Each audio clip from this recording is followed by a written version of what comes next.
நாம இன்னைக்கு ஒரே மாவுல வந்து 2 விதமான டிஷ் வந்து நம்ம பண்ண போறோம். ஒண்ணு வந்து கிரேவி பண்ண போறோம். இன்னொன்னு வந்துட்டு மசால் வடை செய்ய போறோம். மாவு ஒண்ணு தான். ஆனா 2 விதமா நம்ம செய்ய போறோம். ரொம்ப ஈஸியா நம்ம செய்யலாம். இது என்னோட ஸ்பெஷல் ரெசிபின்னே சொல்லலாம். நான் கொஞ்சம் கூடுதல் டேஸ்ட்டோட கொஞ்சம் சில இன்கிரீடியன்ட்ஸ்லாம் சேர்த்து கொஞ்சம் இன்னும் டேஸ்டியா நான் இத செய்வேன். அதனால இது என்னோட ஸ்பெஷல் ரெசிபி. எல்லாருக்கும் ரொம்ப பிடிக்கும். நான் இதுக்கு வந்து கடலை பருப்பு, துவரம் பருப்பு, பைத்தம் பருப்பு இது 3 சேர்த்துருக்கேன்.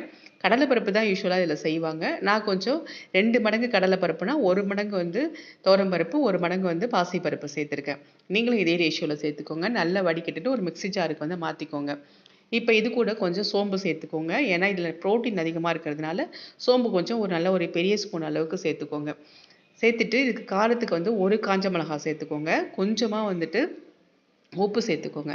ஏன்னா, இது வந்து நம்ம வடைக்கு அரைக்கிறதுனால, இதுக்கு தேவையான வந்து உப்பையும் நம்ம வந்து இதில சேர்த்துடலாம் நம்ப. குழம்புல சேர்க்கக்குள்ள நம்ம கம்மியா சேர்த்துக்கலாம். இப்ப இது கூட வந்து ஒரு 1/2 மூடி வந்து தேங்காய் நான் துருவி வச்சிருக்கேன். இந்த தேங்காவையும் நம்ம சேர்த்துக்கலாம். தேங்காய் நெறைய பேர் யூஸ் பண்ண மாட்டாங்க. ஆனா, தேங்காய் யூஸ் பண்றதுனால தான் எந்த உருண்டை குழம்பா இருக்கட்டும், இல்ல மசால் வடையா இருக்கட்டும், ரொம்ப டேஸ்டியா இருக்கிறதுக்கு முக்கியமான காரணம், நான் இதில வந்து தேங்காய் சேர்த்து நான் செய்வேன்.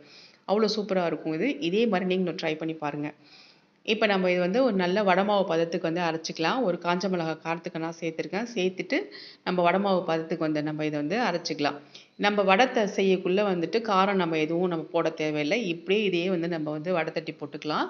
அதனால இது நம்ம இதுக்கு வந்து காஞ்ச மிளகாய் சேர்த்துக்குருவோம். கொஞ்சமா வந்து பெருங்காயத்தூள் சேர்த்துக்கோங்க.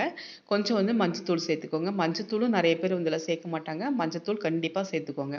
பொடியா நறுக்குன வந்து கருவேப்பில, ஒரு 150 கிராம் வந்து சின்ன வெங்காயத்த நைஸா அரிஞ்சு அத உதிர்த்து விட்டுருக்கேன். எப்ப வந்து வெங்காயம் வந்து சேர்த்தாலும் நல்லா வந்து உதிர்த்து விட்டுக்கோங்க. உதிர்த்து விட்டாக்கா உங்களுக்கு ஈவனா போயிட்டு அது வந்து மிங்கிள் ஆகும் உங்களுக்கு. அதனால உதிர்த்து விட்டுக்கோங்க. இப்ப நல்ல வடை மாவு பதத்துக்கு வந்து இத நல்லா பெசஞ்சுக்கோங்க. என் அந்த நம்ம சேர்க்கக்கூடிய அந்த வெங்காயம் எல்லாம் உதிரி உதிரியா இருக்கணும். அந்த அளவுக்கு பெசஞ்சுக்கோங்க. இப்ப சின்ன சின்ன உருண்டைகளா எடுத்து நம்ம வந்து இட்லி தட்டுல வச்சுட்டு நம்ம வேக வச்சுக்கலாம். டைரக்ட்டா நீங்க சேர்க்கக்குள்ள பார்த்தீங்கன்னாக்கா, நெறைய நம்ம தண்ணி ஊத்தணும். ஏன்னா, அது வந்து உங்களுக்கு வேகணும்.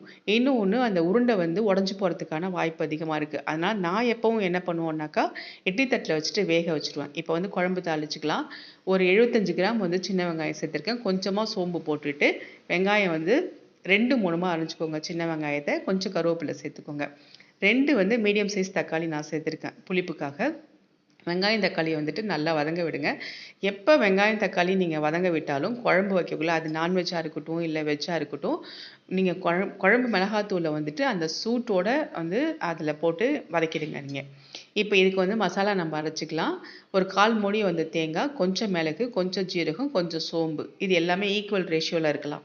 மிளகு, ஜீரகம், இந்த சோம்பு எல்லாமே. இப்ப சூட்டோட நான் வந்து குழம்பு மிளகாத்தூள் சேர்த்துட்டு ஒரு பெரட்ட பெரட்டிக்கிறேன். ஏன்னா நம்ம குழம்பு வந்து திக்கா வைக்க போறோம். நீங்க வந்து தண்ணியா வச்சீங்கன்னாக்கா ரொம்ப நேரம் நம்ம கொதிக்க விடணும். கேஸ் வேஸ்ட் ஆகும். அதனால நம்ம வந்து திக்கா வச்சுக்க போறோம் அப்படிங்கிறதுனால, இது கொஞ்சம் திக்கா இருந்தா தான் அந்த குழம்பு நல்லாயிருக்கும்.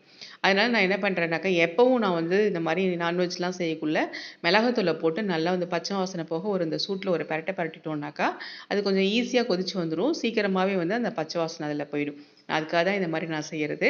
நீங்களும் இத ட்ரை பண்ணி பாருங்க. இப்ப நம்ம தேங்காய் அரைச்ச விழுத வந்துட்டு நம்ம வந்து இது கூட நம்ம சேர்த்துக்கலாம். கொஞ்சம் வந்து எந்த ஜார்ல வந்துட்டு நீங்க வந்து மாவு அரைச்சீங்களோ, அதே ஜார்ல தேங்காவ போட்டு நீங்க ஓட்டிட்டீங்கன்னாக்கா, சுத்தமா அதில இருக்கக்கூடிய அந்த பருப்பு, கிருப்பு எல்லாமே வந்துரும். தேவையான அளவு வந்துட்டு தண்ணி விட்டுக்கோங்க. தண்ணி விட்டுட்டு நல்லா ஒரு கலக்கி விடுங்க.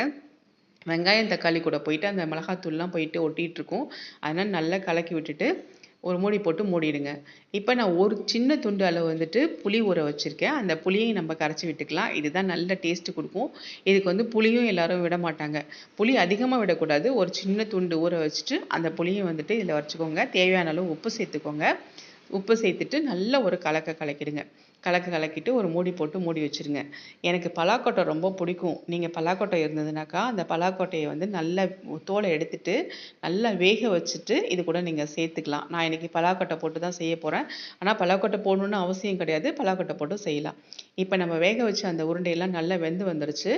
நான் இதில வந்து கொஞ்சம் தான் வந்துட்டு உருண்டைக்கு நான் குழம்புக்கு தேவையான உருண்டை தான் செஞ்சிருக்கேன். பருப்பு அதிகமா ஊற வச்சேன். ஏன்னா ஸ்நாக்ஸ் நமக்கு வேணும் அப்படிங்கிறதுனால, தேவையான அளவுக்கு வந்து நான் உருண்டைக்கு வந்து மாவு எடுத்துக்கிட்டேன். இப்ப நீங்க என்ன கிண்டுனாலும் இந்த உருண்டை வந்து உடைஞ்சு போகுன்ற பயமே உங்களுக்கு இருக்காது. சூப்பராவும் இருக்கலாம். இந்த உருண்டை பார்த்தீங்கன்னா, ஒரு ஒரு ஹாஃப் வந்து குக் பண்ணா போதும். ஃபுல்லா குக் பண்ணணும்னு அவசியம் கிடையாது. அது உடைஞ்சு வராம இருக்கிறதுக்காக தான் நம்ம குக் பண்றோம். அதே நேரத்தில் வந்து சீக்கிரமாக உங்களுக்கு வெந்துடும். ஏன்னா நம்ம திக்காக போடுறோம் இல்லைங்களா, அது திக்காக குழம்பு வைக்கிறோம் இல்லைங்களா, சீக்கிரமாக கொதிச்சு வரணும். நிறைய தண்ணி ஊற்றணும் இதுக்கு. நம்ம கம்மியாக தண்ணி ஊற்றிக்கலாம், அவ்வளோதான். இப்போ நான் மீதி எடுத்து வச்ச மாவில் வந்து வடை தட்டிக்கிறேன். இந்த மசால் வடையை நீங்கள் கொஞ்சம் செஞ்சு பாருங்கள். இதே மாவில் நீங்கள் வேறு எதுவுமே சேர்க்க வேணாம். நம்ம ஆல்ரெடி உப்பு சேர்த்துருக்கோம், செஞ்சு பாருங்கள். இப்போ இந்த பலாக்கொட்டை போட்ட இந்த உருண்டை குழம்பும் ரெடி ஆகிடுச்சு. அதே நேரத்தில் வந்து இன்ஸ்டண்ட்டாக ஈவினிங் ஸ்நாக்ஸ் வந்துட்டு வடையும் நமக்கு வந்து ரெடி ஆகிடுச்சு. அவ்வளோ சூப்பராக இருக்கும் இந்த வடை. செம்ம டேஸ்டியாக இருக்கும். மாவை கொஞ்சம் நிறைய நீங்கள் சேர்த்துக்கிட்டிங்கனாக்கா ஈவினிங்க்கு உங்களுக்கு வடையும் செஞ்சிடலாம். இந்த மாதிரி திக்காக நீங்கள் வந்து உருண்டை குழம்பு செஞ்சு பாருங்கள். அதுலேயே வந்து ஸ்நாக்ஸும் செஞ்சு பாருங்கள். அல்டிமேட்டாக சூப்பராக தட்டி தூக்கும். ஒரே நேரத்தில் வந்து ஒரே மாவை வச்சு ஸ்நாக்ஸும் நம்ம ரெடி பண்ணுறோம். ரொம்ப டேஸ்டியான உருண்டை குழம்பு நம்ம வந்துட்டு ரெடி பண்ணிட்டோம். ரொம்பவே டேஸ்டியான இந்த மசாலா வடையையும் இந்த உருண்டை குழம்பையும் ட்ரை பண்ணி பாருங்கள். என்னோட ஸ்டைலில் சூப்பராக இருக்கும். அப்படியே சப்ஸ்கிரைப் பண்ணிவிட்டு ஃபாலோ பண்ண மறந்துடாதீங்க. தேங்க்யூ.